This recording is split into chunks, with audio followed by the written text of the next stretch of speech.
Assalamu alaikum wa rahmatullahi wa barakatuh. The sister says I have PCOS, which means I have irregular periods and sometimes bleed between periods throughout the month. I'm confused about when I can pray and when I can't because of this. Can you please clarify the ruling on having more than one period a month?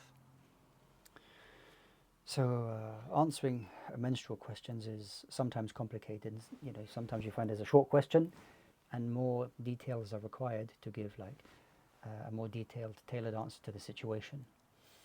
In any case, what I would say is that menstrual blood is not the same as irregular bleeding. Irregular bleeding outside the menstrual cycle, the blood is usually bright blood and can be distinguished between menstrual blood, which is usually dark, congealed, and has accompanied with cramps and so on and so forth.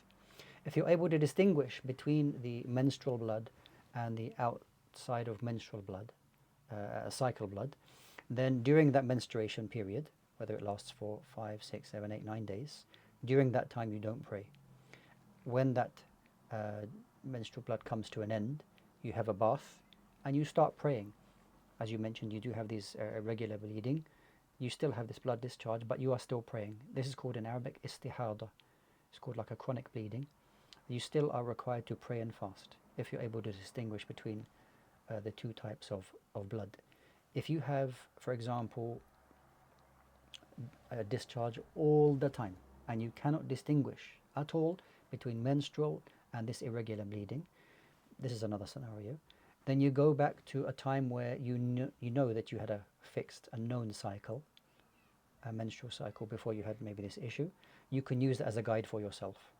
So for example, you used to say, for example, I used to have a normal period between, let's say for example, the 2nd of the month and the 10th of the month. You can use that as your menstrual cycle every single month because you're unable to distinguish between the different types of blood and it's always continuous, okay?